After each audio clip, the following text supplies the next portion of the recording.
Hello and welcome to Football Talk by the 2 Point Conversion. My name's Dylan Jackson. Today I'm joined by Jacob LaQuire. Jacob, how are you doing today?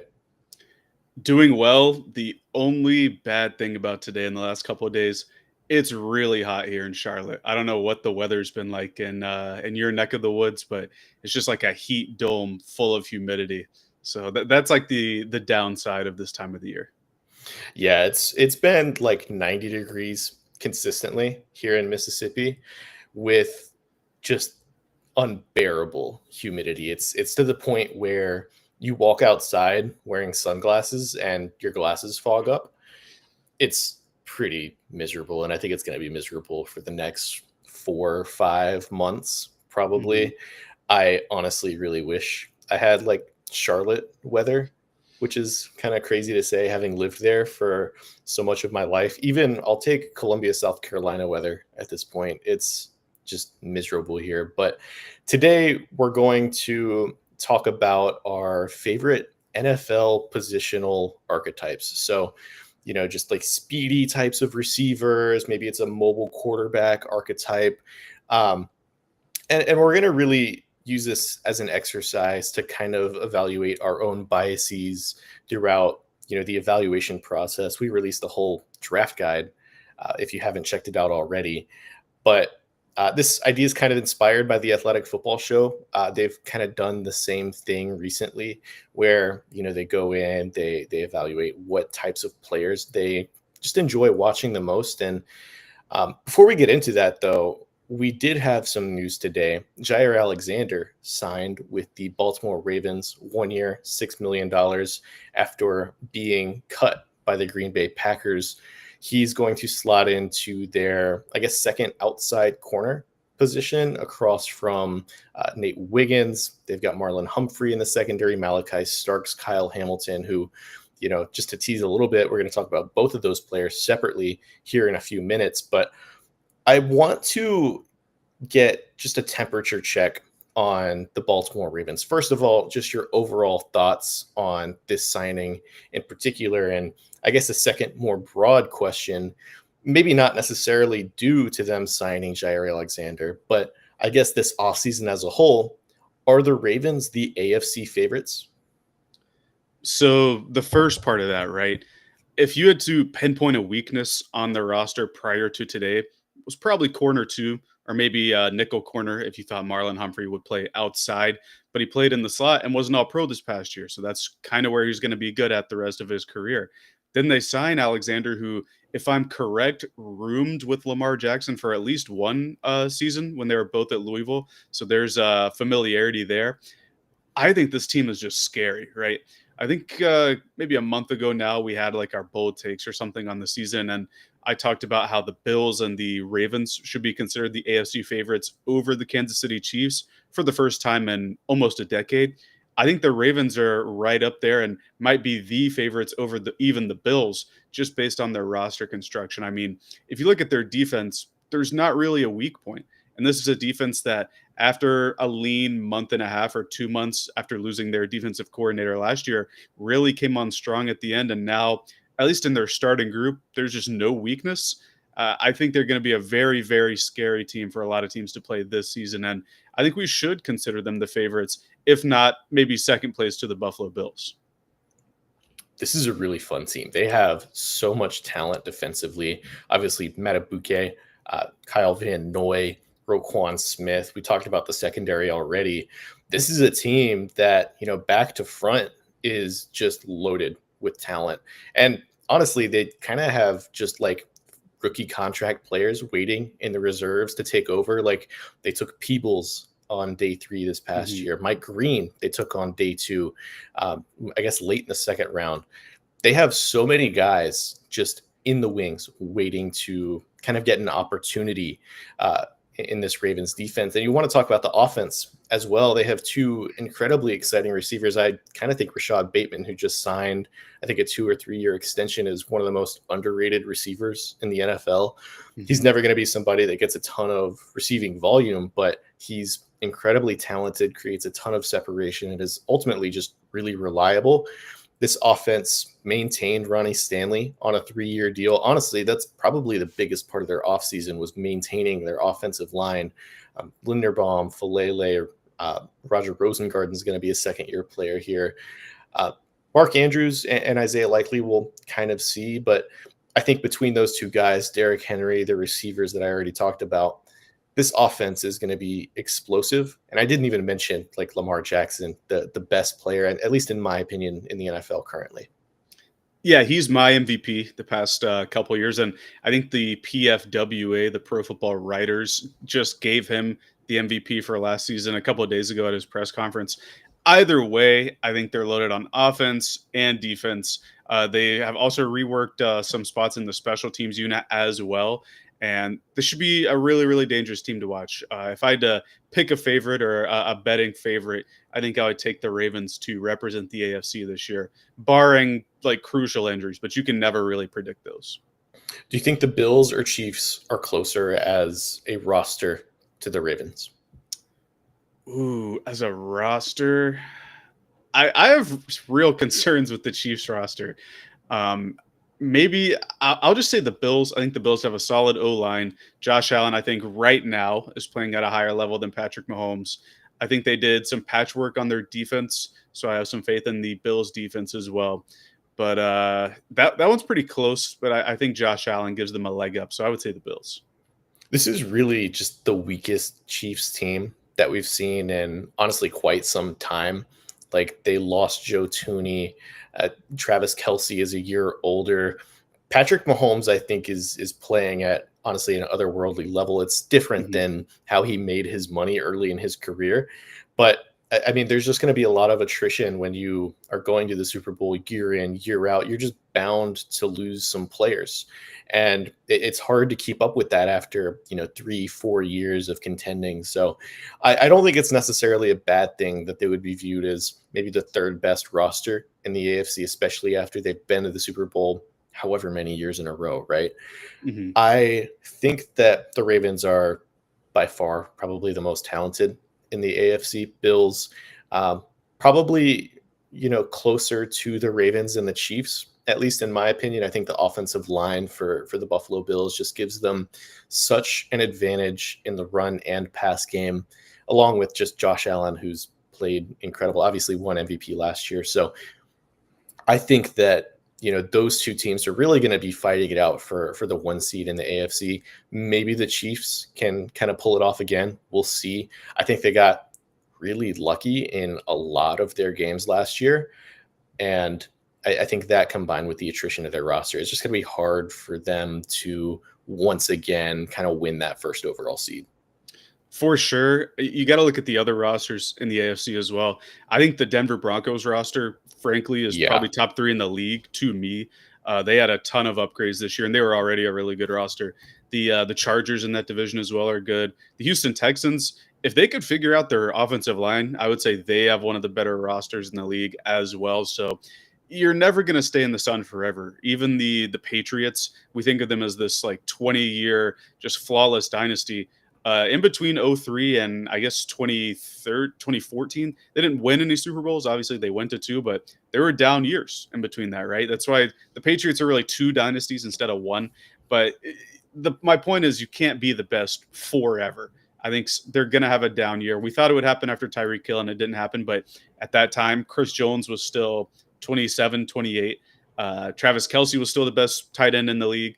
That isn't the case anymore on both fronts. So expect to see some regression for the Chiefs. But if you sat here and told me they're going to be the third best team in the AFC, I wouldn't be mad at that. I mean, if you think about other teams, like teams that have missed the playoffs forever, I would instantly take being the third best in the NFC for our team at least. So I wouldn't be too concerned with the Chiefs this season. You mentioned the Denver Broncos, and like their defense in particular is just completely loaded. Like Zach Allen, DJ Jones, Franklin Myers, just in the interior off defensive line, right? Dre Greenlaw, they signed Alex Singleton. They already had Nick Benito and Jonathan Cooper. That's a really good, inside to out linebacking core. And obviously the secondary is up there with obviously the Ravens, who we already mentioned, but they have, Pat Surtain, obviously Jade Barron, who they took in the first round. Riley Moss has looked really good when he's healthy. And then they signed Talanoa Hufanga as well. So I think there's going to be a lot of wariness around the injuries on this team in particular with their two signings, Greenlaw and Hufanga. They've both dealt with a ton of injuries in the past, so we'll see if they can stay healthy. But I like the shout of the Broncos. I think their defense is just completely loaded. Their offensive line is really good. Bo Nix certainly showed more than what I was expecting from him as a rookie, and I really like the addition of RJ Harvey as well. For sure. I think a lot of RJ Harvey fans, us not excluded, might have winced just a little bit when they signed J.K. Dobbins from a fantasy football perspective. But I think that team is going to be really fun to watch. Just how far can Bo Nix take him? And then I guess the receiving core, no really standout guy. I like Cortland Sutton, but I think he's closer to like receiver 20 than receiver 10 in the league. So those are the only two iffy spots, in my opinion. Otherwise, really, really talented roster. They couldn't have waited, or they couldn't have done it before I drafted RJ Harvey in two of my dynasty leagues. So let's go ahead and get into the archetypes that we wanted to talk about, and we'll start off with your first pick. This rangy defensive back. You used Malachi Starks, Andrew Makuba as kind of examples. I'll let you take the lead on this. For sure. So I think I talked about it when we did our draft coverage on draft night before, when we were promoting our draft guide, which is good work from the two of us and Steve and the rest of the people at the 2 point conversion. But I really value people on the back end that can be erasers, like Malachi Starks. Incredibly fluid in coverage, can go sideline to sideline pretty quick for somebody who's playing so far off the ball. Andrew Makuba, as well, as somebody that I liked in this year's draft. Really, those are the two guys that were really the true deep third covers, in my opinion. But even having Starks at, I think I had him at 8 or 9 on my board, and Makuba was in the late 20s, I believe. They fell to the ends of day 1 and day 2, respectively. And I think that doesn't really match up with their talent. But because they are so far off the ball, in fact, they're the farthest player off the ball in many cases, except for punts, right? For punt returners, Starks and Makuba and players of that ilk are so far away that their impact on the play is oftentimes limited. I think that when we see these types of players slip and slide a bit in the draft, falling down despite their talent, that might reflect that the NFL values people who are closer to the ball and who can have a greater impact on the ball, right? I think if you look at a guy like Jade Barron, who's a more versatile defensive back, right? Can play corner. I think he's going to play a lot of nickel for the Broncos, who we just talked about. That guy might be a bit more valuable to a team, despite being, in my opinion, not close to the talent that Malachi Starks is. But when I looked at this topic, I thought rangy safety, that's like the poster child for archetype that I'm in love with, but maybe the NFL doesn't value as much because they can't make a consistent down-to-down impact like somebody closer to the ball can. When you're watching a game, like, you don't even see these players in the frame of view. Like if you right? have the TV copy, yeah. Yeah, it's like these types of players are often just so far from the line of scrimmage that the impact that they're making is more of just like a safety blanket, literally, like the position term, right? They obviously are incredibly important, but it's more of a, it's not necessarily something where with an edge rusher you can affect the play down in and down out.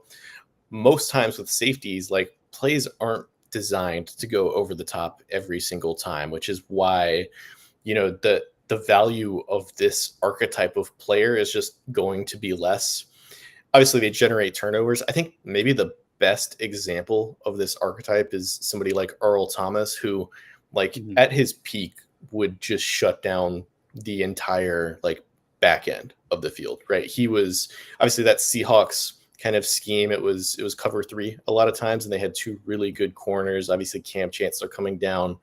But Earl Thomas up top was just electric in his ability to obviously generate turnovers for his team, but also create breakups and just dissuade downfield passing opportunities as a whole. Just the purpose of limiting those explosive types of passing plays is the role of these guys. But, most times with a lot of these modern offenses, they're kind of designed around the 10 yards closest to the line of scrimmage, a lot of these passing concepts. So, as fun as these guys are, the NFL really like does not value them at all, which is unfortunate because when you have somebody like Earl Thomas, like a Jesse Bates, they're incredibly fun to watch on Sundays. And you don't see them every play when you're watching a game, like you said, the TV cut. But when they do make a play, it's typically a game-changing one. Yeah, and I think the Earl Thomas thing is a good comparison because Ed Reed is obviously like the pinnacle for safeties, right? Yeah. He could do both, but a lot of times he was the deep safety, taking stuff away. But when you bring up a guy like Earl Thomas, when we talk about Malachi Starks, even Makuba, Jesse Bates is another good one. When they were at their best, they have another good safety tandem with them, right? Earl Thomas, you mentioned Cam Chancellor. He was also a part of the best secondary probably of our generation, right? In the Legion of Boom. Like he had a good infrastructure around him. Jesse Bates, he's had good running mates in Cincinnati. I wouldn't call Justin Simmons like an elite player for the Falcons this past year, but he's good enough, right? He's experienced. He led the league in takeaways a couple years ago, so he's a good enough player. Then the two guys I mentioned, right? Starks is going to a secondary that we just talked about might be the best in the league. Makuba is going to a group with the Eagles where they had two really good rookie corners. They already have a couple safeties in place that are good players. So even though these guys, I think, are really talented for the position they play, they're just so far off the ball. And oftentimes they're like the final piece of the puzzle, right? Or one of the, not like a primary or secondary need in the secondary, no pun intended, but they're like the final piece to add to make these groups really hard to play against. I guess this goes for like a lot of positions, but it's kind of funny because a lot of times when these types of safeties are doing exactly what they're supposed to, you genuinely have no idea. But Mhm. when they mess up, you definitely know. Um, Yeah.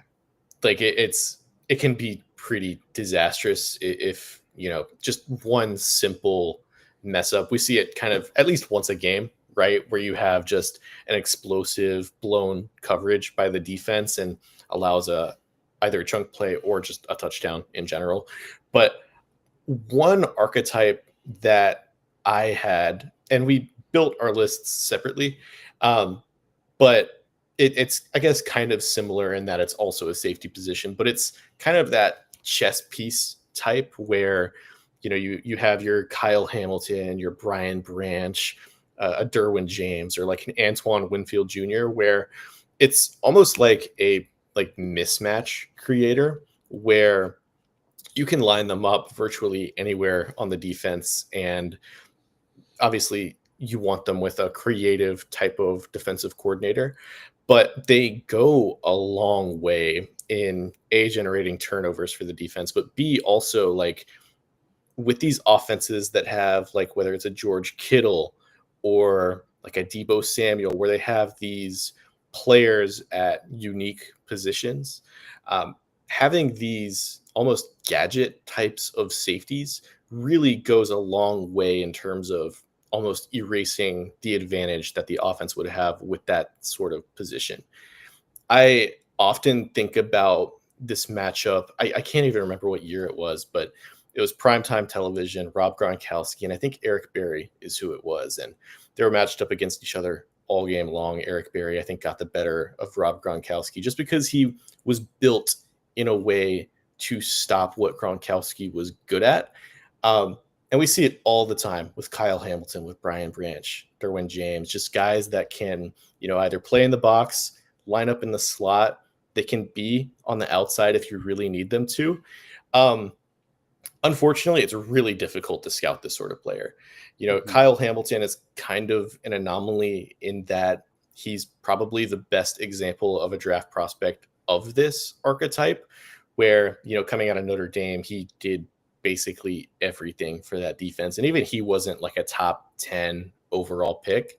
I personally missed really bad on a guy like Isaiah Simmons, who was kind of billed as like this safety linebacker hybrid. Um, Ultimately, he did not become what I thought he could have been. It's really hard to scout somebody knowing that they're going to play almost like a hybrid type of role. And y- you see it all the time. Like Jamal Adams was taken top 6 overall. Different player. He's more of like a hitter, box safety type. He had a significantly better career than what Isaiah Simmons did, but obviously towards the end, it didn't look quite as good. Um, but yeah, I think it's just really difficult to scout the sort of guy. And obviously, like, how many safeties end up going top 10, right? Not many. And Isaiah Simmons was probably the last one to go top 10, actually, if I had to think about it.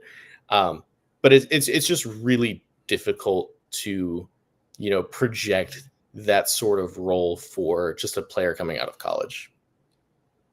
And I think we saw a couple examples this year of players that maybe were really talented or we were higher on, but because in the NFL, especially if you're a first round pick, your goal isn't to be versatile, it's to be good at the thing you were drafted to be, right? I think Kyle Hamilton is the exception to this because he was good at really or like everything at Notre Dame, and Notre Dame's defense is probably one of the closest to like actual NFL defenses. I know a lot of college defenses are just kind of like, all right, just take away space. But Hamilton was actually doing NFL things, right? He was Yeah. rotating, coming down, playing in the box, hitting, taking the ball away. Brian Branch, kind of the same thing. He played as a true freshman, and then by the time he was draft eligible, they kind of shoehorned him into the nickel corner role where he kind of thrives today.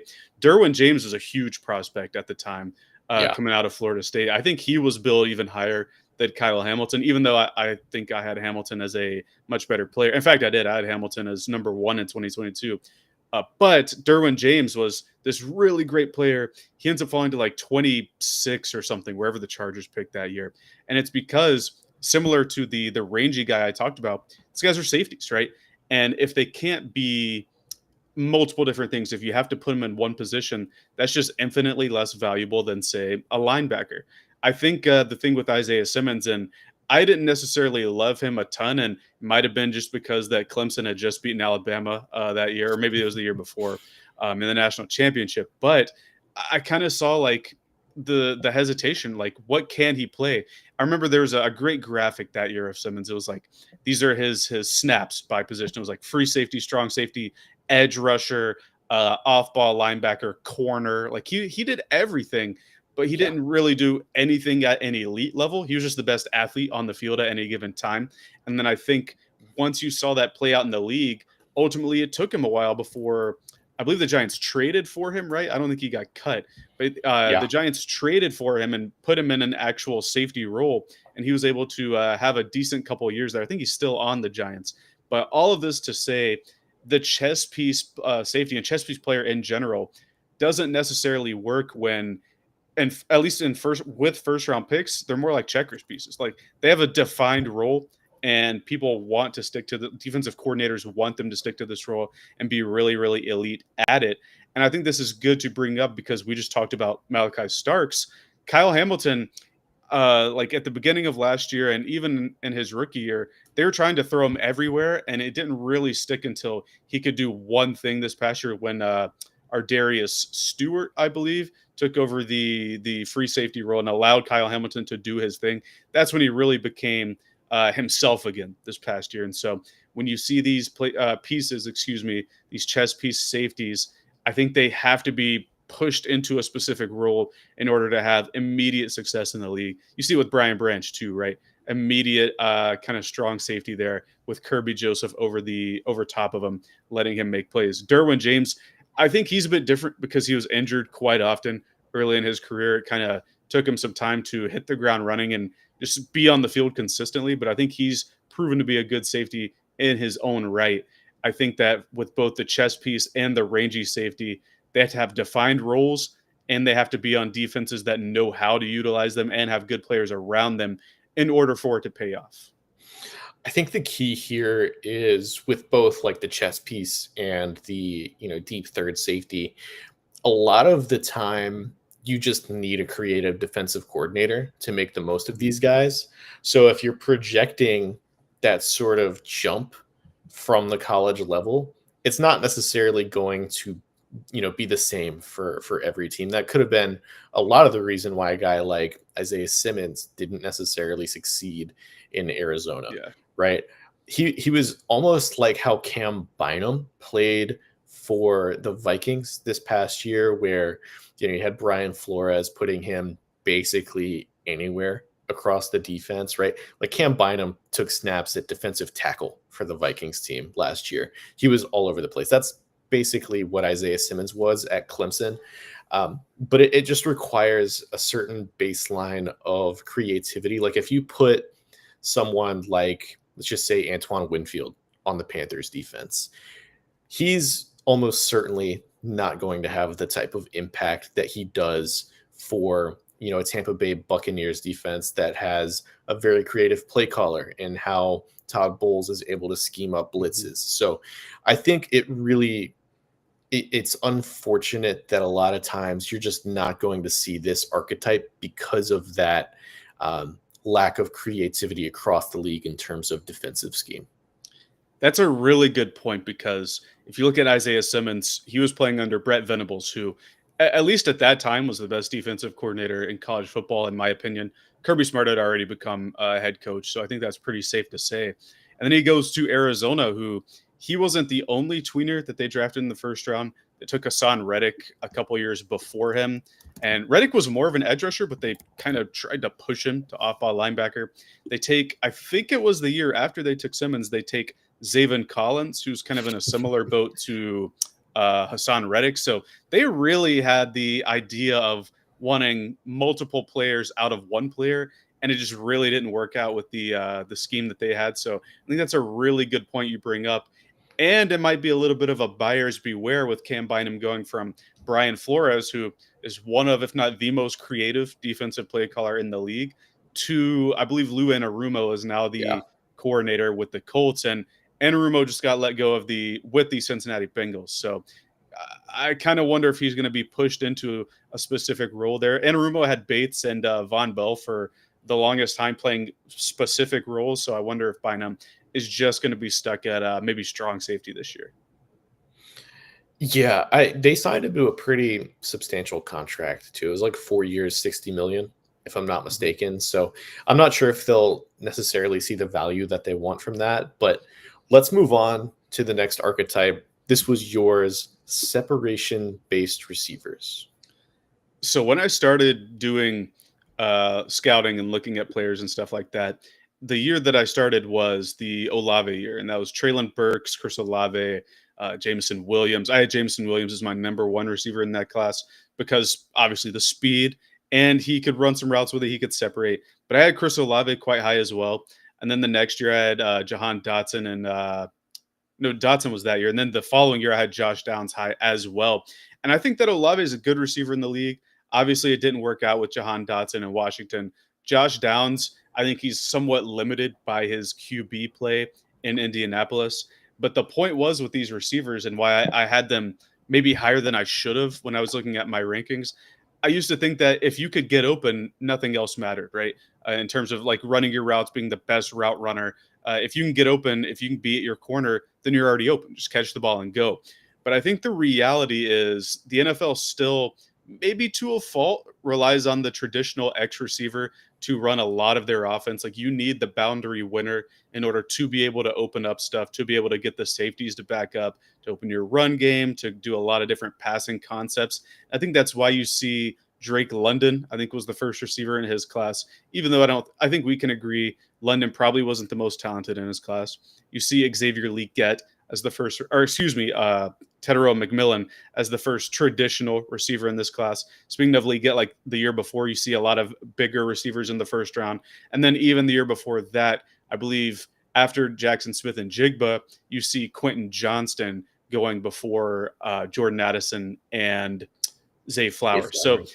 Yeah. teams really, and Johnston wasn't really a true X receiver, but teams really still value that size. And I think it makes sense, right? It's hard to run an offense if your X receiver can't beat up on a corner. And the reality of the league is that big people beat up little people in certain cases, receiver especially if you get matched onto a shorter defensive back.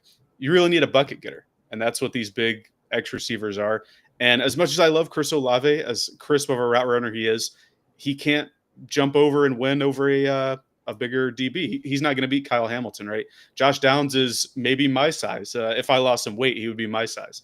And so that's not a guy that you can run your offense through. Jahan Dotson, even though he has some of the best hands in the league, he's not going to beat up on any DBs. So now that I'm evaluating, and I did have McMillan as my first receiver this year, other than Hunter, it's like, what do NFL offenses really value? Who can truly become a true wide receiver one in the league? And that's kind of the gear I look at when I'm looking at receivers nowadays, as opposed to when I started. Yeah, you stole my NBA idiom that I was going Well, to use. I thought you wrote it there for me, so I had to take it.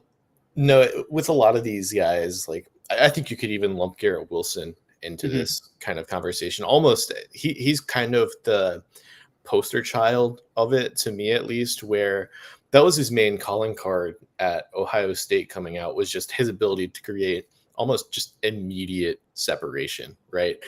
And these players have incredible value. You kind of see um, almost the range of them with the players that we have listed here with, Olave. Josh Downs is honestly one of the most underrated receivers in the NFL right now. Jahan Dotson, maybe a lesser version of that. And it's just with a lot of these players, it's kind of the type of guy that you're designing a route for on 3rd and 2, just trying to get across the first down line. And that's kind of where the bucket getter idiom comes from, right? Is just when you need it, they're going to get open. They're going to create separation against man coverage. They're going to find a hole in the zone. It's a really fun archetype of player. And I think even though the NFL still tends to rely on this X type of receiver, this boundary type of guy, we're seeing a lot more offenses open up to the possibility of these Mhm. types of players. I think of the San Francisco 49ers offense, right? They have Brandon Ayuk, who prior to his injury last year was one of the better separators in the league, right? They drafted Ricky Pearsall, who's of the same type of mold, somebody that's going to create a ton of separation on his route breaks. So I think with a lot of these guys, we're starting to see more and more NFL play callers open up to the possibility of them being true number one receivers, especially when receivers are so hard to come by in the NFL. So I really do enjoy this type of guy. And even though NFL teams may not value them as much as that X archetype, I still think that a lot of these guys are, you know, to use another NBA idiom, max contract players. Another one, they're ankle breakers where they're in open Yeah. space, and I think that's where I kind of latched on to the separation part of it. Was that's more fun to watch to me. Chris Olave, and I wrote him up here instead of Garrett Wilson because he was just an excellent route runner. He didn't necessarily win with like speed or strength at the like release or getting off of his breaks, but he was such a good route runner and would always get open in that manner with that Ohio State team. And I really latched onto that idea. And while I think that these guys can be really, really valuable in the league, I still think that the the rarity, I guess, how I would put it, of a guy like London's size or McMillan's size, like I think teams will still hone in on that, and so I try to tweak my evaluation just a little bit as far as big board placement, but I'm still a sucker for the guys that can get open because at the end of the day, if you can get open, it doesn't matter if Kyle Hamilton's guarding you, right? If you can shake him, you're still going to get the first down or the extra yards or things of that matter. And then when you're kind of like that, it becomes even more imperative to get one of these bigger receivers that can do that, right? That's why like the Julio Joneses are so incredible, right? Because he's the X receiver size, but he can also shake people. Or Calvin Johnson could do it a little bit. Randy Moss, right, is the size, but he can still shake people. And so that's kind of the best of both worlds. But I think a lot of these separation based guys can be really, really strong receiver twos for offenses and still get it done when they need to. We each had kind of a safety archetype that we highlighted, and we each had a receiver archetype that we highlighted. Mine was this sort of gadget player that we've seen a lot of in the NFL recently. Obviously, Debo Samuel's probably the most common NFL draft player comparison at this point, where like if you're just a stocky receiver that's not the best at running routes but looks incredible with the ball in their hands, you're going to get compared to Debo Samuel. These players are just incredibly talented with the ball. They're generally not super refined in their route running, in their ability to get open. Um, Really, their ability to out physical corners isn't quite there either.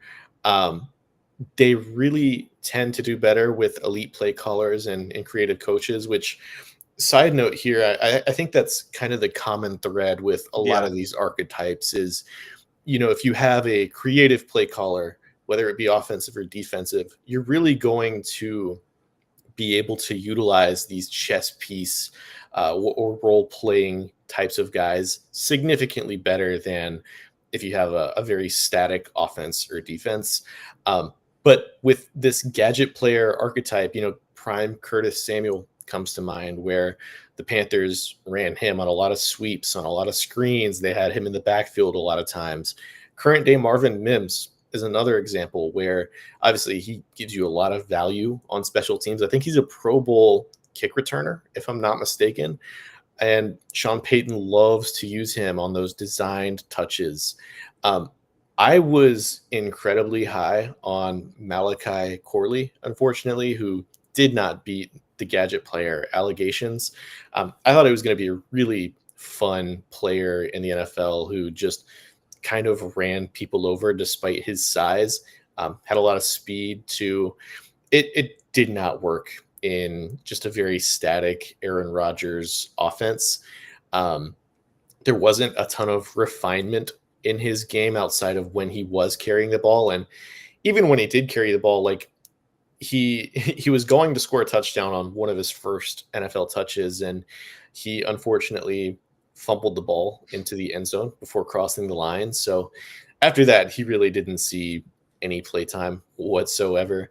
But I think that this archetype is something that continually gets overvalued in the NFL draft process. We saw Savion Williams get drafted at the end of round 3 this past Yeah.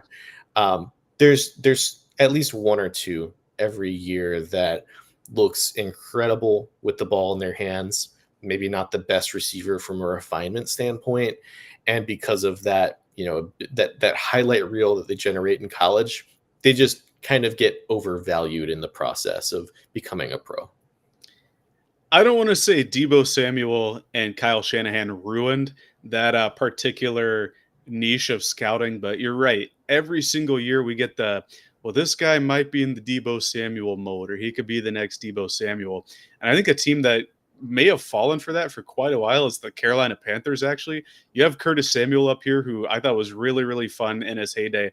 At Ohio State, he was like the definition of a gadget guy, right? It's funny they had him and McCaffrey in the same draft, who are basically interchangeable gadget guys, but that's neither here nor there. But then as of recent, they had LaVisca Chenault, a second round receiver who didn't really pan out, but at Colorado State, huge gadget guy. Jonathan Mingo from Ole Miss. He was a wingback on like 20% of his snaps there with Lane Kiffin. And if Lane Kiffin is drawing up design touches for you, that's kind of what you're good at. I think Xavier Leggett, I think he could be really, really good in this role with design touches, like moving him across the field horizontally, just with his long speed and strength. I think we'll have to see more out of that, or more out of Dave Canales to find creative ways to use him this year going forward. But I think that these players, again, we go back to the play caller, unless you're incredibly creative and unless they're truly special, don't necessarily work in the NFL. I like the three guys that you put up there as the example: Debo Samuel, Curtis Samuel, and Marvin Mims. All three of those guys, like, outstanding in college. Debo Samuel, he wasn't like only a trick guy in college. He was making good catches as a receiver. I think about the one in the corner of the end zone, and I don't know if you were attending South Carolina at that time, but that was a huge catch where he goes back and catches it like an Odell Beckham catch at the right corner of the end zone. I can't remember who they were playing, but it was like week 4 or 5 that season. Marvin Mims was incredibly effective at Oklahoma, and then Curtis Samuel. He's not a storied Ohio State receiver, but he was good in his own right as well. So I think one of the things with this particular group is, have they produced at a high level as a receiver in college, and then in the NFL, where do they end up? Do they end up with a really smart play caller, or can they not be the wide receiver one immediately? Do they have someone else that they can rely on? I think those are two key pieces with this archetype in particular. But when they hit, it's really fun to watch. Like the year Debo was first team, I think he was a first team All Pro, right? That one year where he had like 10 rushing touchdowns, His like six breakout or year. seven receiving touchdowns. That was incredible to watch. So if they hit, they're really, really fun. But I think the hits are too few and far between for teams to be taking this kind of player pretty I don't want to say early, but within the first couple of days of the draft. You got to remember too, Debo Samuel was also a second round pick, so it's not like the 49ers sold out to get him at pick 10 or something like that. You just got to be a little bit careful when these guys aren't necessarily receiver, like true winner receivers at the college level. I think Traylon Burks is another good example of that, where I thought this was one of my misses. I thought it was really fun to watch. I got caught up on some of the big moments with him, and once he got to the league, it just really didn't pan out, and still hasn't. I think he's in his fourth year now, and he's wide receiver 3 or 4 on the Titans offense that doesn't have a ton of marquee players at that position. I think with a lot of these like gadget types of receivers, many of them struggle with injuries too, because a lot of the hits that you're taking as a runner are gonna just look different than most Mm-hmm. receiving hits. That's why Debo Samuel has been like so banged up throughout his entire career, is because he's taking hits as both a wide receiver and a running back, and typically running backs have more of a stocky build that's almost made in a lab for those types of hits, whereas receivers obviously, like Tyler Lockett almost never took a hit as a receiver, for an example. But a lot of these guys are kind of banged up, and you take a look at just a few of the examples throughout the years. You mentioned Jonathan Mingo. Sky Moore, another guy that was really hyped up, definitely a gadget guy coming out of Western Michigan. But there was a lot of excitement about him entering a Patrick Mahomes offense. They needed receiving help in a bad way at that point. I think that they had just moved off of Tyreek Hill that offseason, if I'm not mistaken. So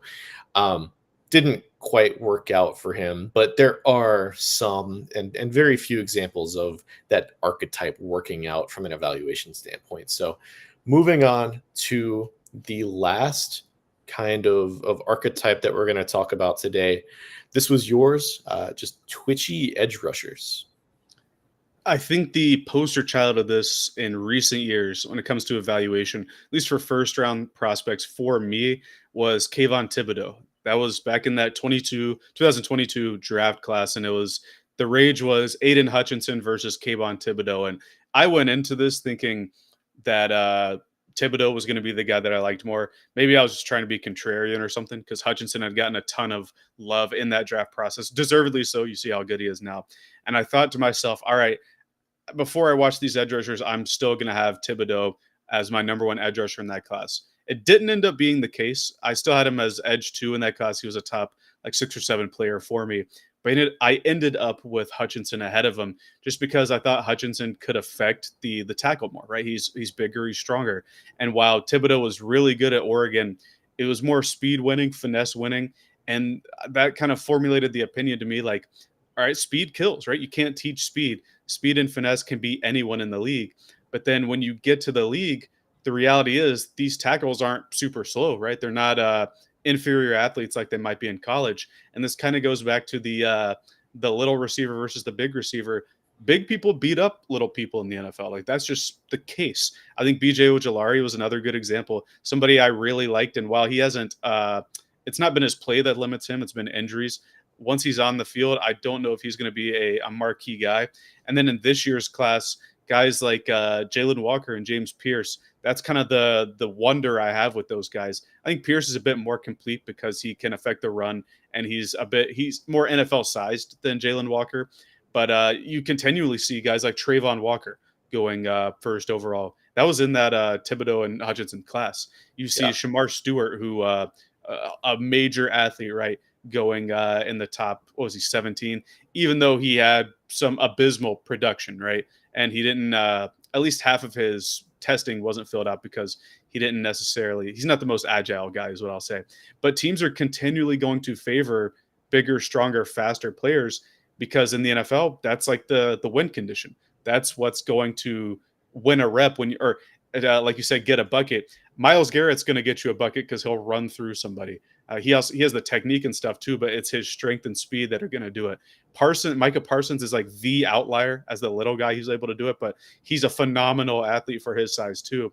You're gonna have to find the bigger, stronger edge rusher to be your number one guy in the league, I think. Or if you don't have that, have incredible infrastructure on the interior of the defensive line and another big edge rusher opposite of you if you're the little guy in order to be an effective defensive line unit in the league. That's kind of the takeaway I've had with looking at some of these players. What would you say is, I guess, the number one, or I guess the best example of this type of player working out? Is it like Micah Parsons or Brian Burns? Or I guess Micah's kind of his own thing, but Yeah, Brian Burns is kind of the one that comes to my mind, at least. yeah, I would say Burns also started pretty little, right? He was like 240 or something like that when the Panthers drafted him. He had to beef up, and I think when he got stronger, that's also when he got better. His only double-digit sack year was when he was, I think, 265 or close to 270. So once he got the NFL strength to go along with his speed, with his spin move, I think that's when he really started to take off. Parsons is he's his own thing, right? The Cowboys, I don't think they drafted him with the thought that he was going to be a full-time edge rusher. It just kind of became that due to injuries at that spot. But he's different in his own. He's also probably I would he might be like a generational tweener athlete, so to speak. I wouldn't call him a generational edge rusher like a Miles Garrett, but I think Burns is probably the best example. I think you're right there, where even Brian Burns, I don't think could be the best guy on a defensive line on a playoff team. I think you see it now with I think we can agree Dexter Lawrence is the best Yeah, player on for that sure. team, and I think we also think, or at least I do, that Abdul Carter has the potential to be better than Brian Burns at the next. It might take him a couple years, but even with that, I think even if Kayvon Thibodeau hit, even if James Pierce hits, I think you need somebody else that's equally as good, if not better, that's NFL size to be able to take on the number one matchups on have to get it downs, like third downs. Yeah, even with Brian Burns, you can run at him. Like Mhm. he's not good at all in run defense. I too really like these high side edge rushers where with them it's just can you bend and get to the quarterback. That's kind of as simple as it gets with a lot of these kind of pass rush plans with like James Pierce, Kayvon Thibodeau, even Brian Burns, even though his bag is so much more refined than a lot of these other examples that we have. And even with Pierce, I really do think he has a lot more power than what people kind of initially thought. That's why, I mean, I had him ranked in the top 10. He was top 10 in the 2 point conversion draft guide as well. Um, this is probably the most successful and common archetype that we have on this list, just because every team has one, like, 6'4", 6'5" edge rusher that's just really juiced up, going to get after it, at least on third downs, if not on second and third downs. But it's hard for your defense to be overly reliant on this type just because they're not really like three down players. Similar to like literally every other archetype that we've talked about today, a lot of it is just like scheme reliant, being able to set these guys up, one on one against an offensive tackle. They're going to be so much more successful in that type of scenario. And I guess you can say that about any edge rusher, but especially these high side speed guys coming off the edge. It's funny that you had this type of archetype and still were lower on Jalen Walker. I think that speaks to, I guess, your importance for like measurables in particular. Mhm. But yeah, this is a, I mean, James Pierce, Jalen Walker were two of my like top 5 players in this year's NFL draft. And um For me, I think the upside with a lot of these guys coming out of the draft will always just sort of win out when I'm trying to evaluate players because it is a thing of upside with a lot of these guys coming out of the draft, like Kayvon Thibodeau.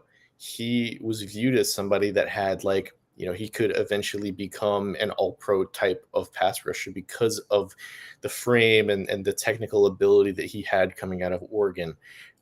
Same thing with like Brian Burns, who eventually sort of fulfilled that type of arc in his career.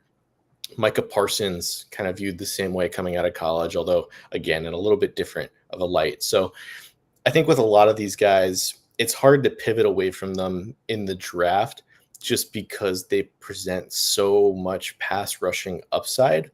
But when it comes down to it, would you rather have a 4-3 defensive end that weighs 275 or have to almost build the rest of your defensive line around one of these, I guess, thinner, faster edge rushers? It's always going to be the first option, right? Especially for people making NFL teams. The 4-3 end can do more things. He can play more roles. I think the hang up I had on Walker is I try to look at the median outcome, right? And I did the same thing with Pearson. I had him seventh, I think, on my board. And let's just say it's a third down and you do get the one-on-one with the tackle.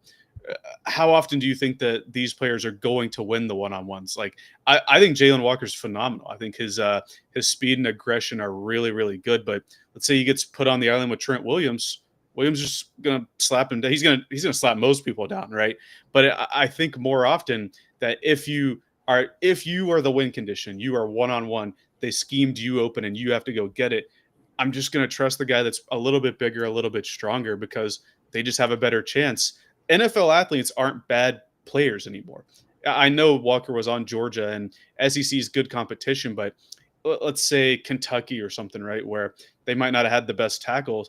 Well, now the worst tackle that you face in the NFL is going to be better than almost every other tackle that you faced, and that's kind of the step up that I over the years with guys like Thibodeau that I kind of have to take into account. Where as fun as these players are, it's the same thing with Josh Downs or some of these other guys. As fun as they are, unless you are like the 100th percentile of your smaller size, like, the people in the NFL are bigger and stronger than you, and that matters in a sport where you literally put on armor with your pads and a helmet and have to go hit each other.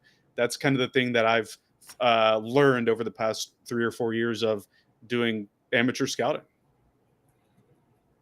Are there any other archetypes that you want to highlight before we get out of here? I think there's a few, like in my mind, that I didn't necessarily include on the list that I think are at least worth mentioning that I really do enjoy. The first of which is, just for lack of a better term, I think it's a run through your face type of running back, like a Derrick Henry, like a Cam Scatabo coming out of Arizona State this year. Just these bigger guys that almost get better throughout the game. The attrition on the defense going into the fourth quarter, like a Kyron Williams almost, where they're not the fastest guys, they're not super shifty, but they do get downhill and they typically run over linebackers at the second level.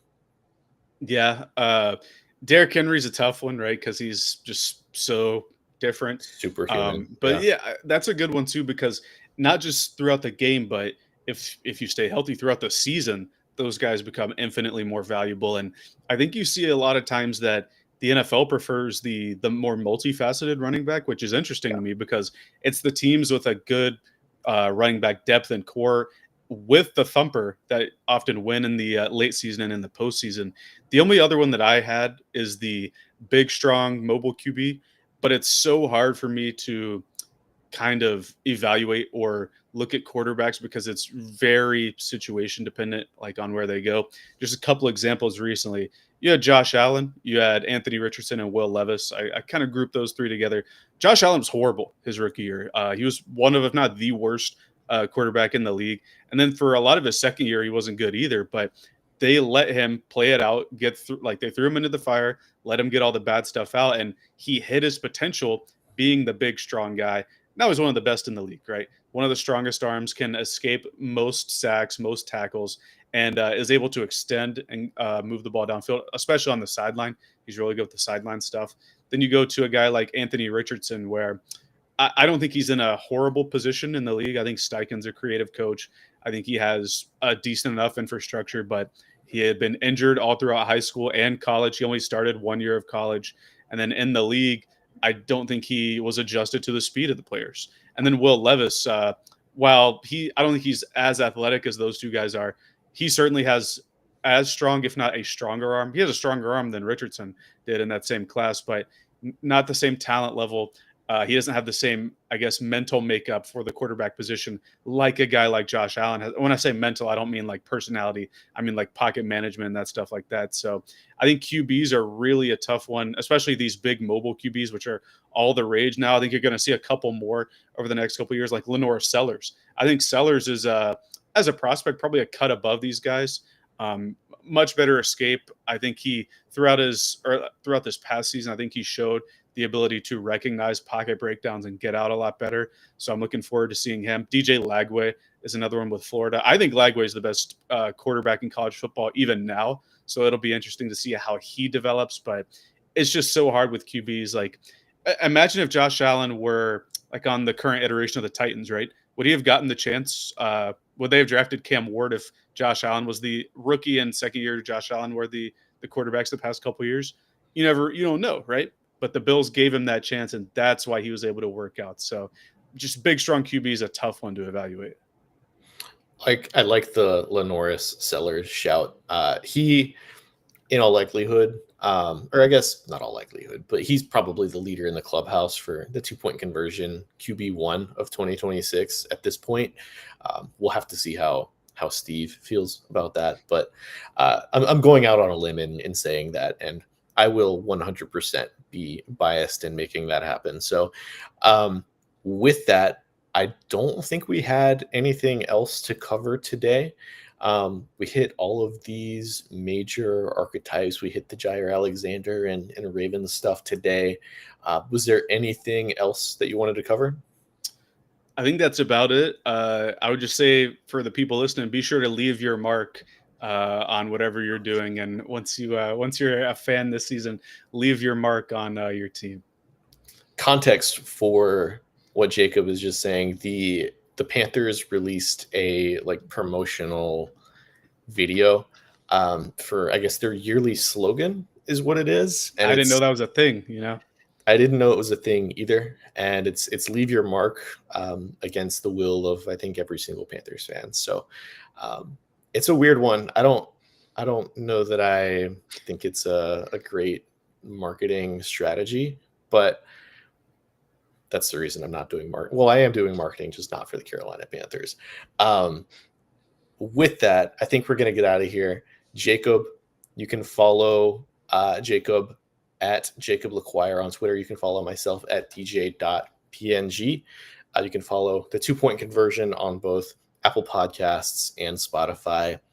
You can also subscribe to the 2-point conversions blog feed as well, 2pointconversion.com. That is a new feature that we have on our site. So be sure to do that if you have not already. Jacob's got kind of an off-season review piece for every single NFL team coming up. So as soon as we get graphics ready for that, we're going to be publishing, or Jacob's going to be publishing, a ton of those on the site. So with that, I appreciate everybody for watching.